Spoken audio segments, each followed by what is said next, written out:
is Jalen, and today I'm going to be speaking to you about China's influence over Pakistan and what it could mean for the United States. So to start off, how has China helped Pakistan? China has helped Pakistan solve its energy crisis and has improved Pakistan's infrastructure through building new power plants and highways.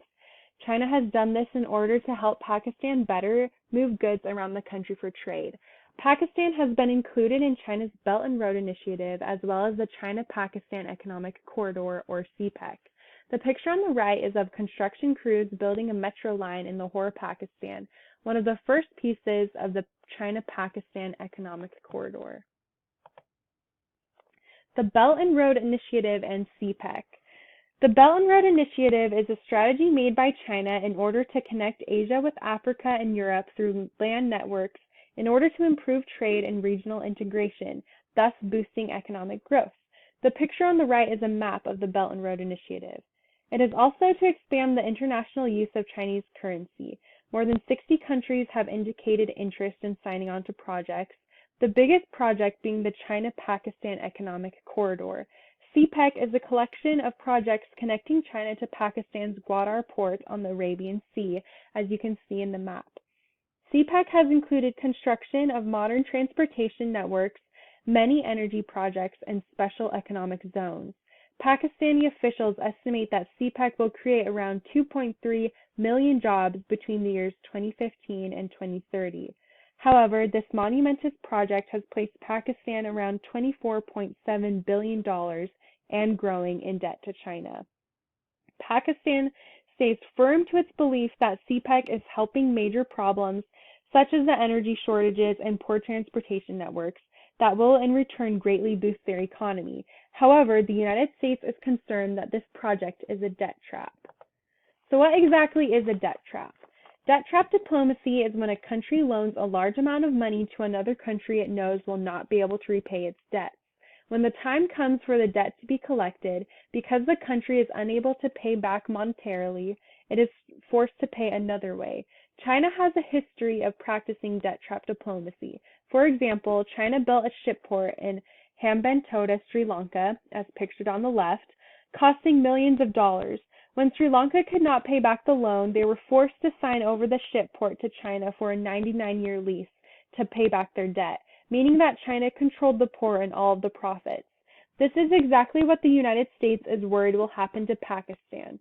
If China were to gain control of trade in Pakistan, China would be able to use highways, ports, and railways in Pakistan to gain fishing access to the entire Indian Ocean. How China could influence Pakistan's future.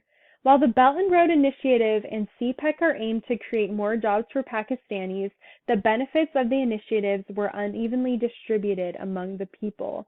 For Pakistan's upper class, they brought business opportunities and new resources. However, for many others, mainly ethnic minorities, CPEC did not offer any economic development. Instead, the minorities only saw the environmental degradation caused by the building of new infrastructure, as well as people needing to be relocated. This will cause there to be greater income inequality, which can cause resentment of the wealthy from the poor, leading to political instability. If Pakistan does end up in a situation where they are unable to repay debts that China requests, Pakistan will be forced to find other ways to repay, most likely signing over a lease of trade ports and profits to China. This would greatly harm Pakistan's economy. Due to Pakistan and China's relationship becoming deeper, China has built battle tanks and combat drones that Pakistan has bought and used against India. The use of drones on India could lead to an escalation of violence and weapons used in war between Pakistan and India. The relations between Pakistan and India are already hot and do not need anything to make them worse. What this could mean for the United States. The United States and China have the two largest economies in the world. Both countries are continuously fighting to be on top. Currently, the United States has the highest ranked economy. However, if China were to gain fishing access over the entire Indian Ocean, as well as have a much stronger influence in Pakistan, China's economy would grow tremendously, potentially passing that of the United States. Another worry of the U.S. is that because Pakistan is an ally of the United States, if China tries to practice debt trap diplomacy on Pakistan will reach out to the United States for help to repay their debt. This is my resource page, and thank you for listening to my presentation.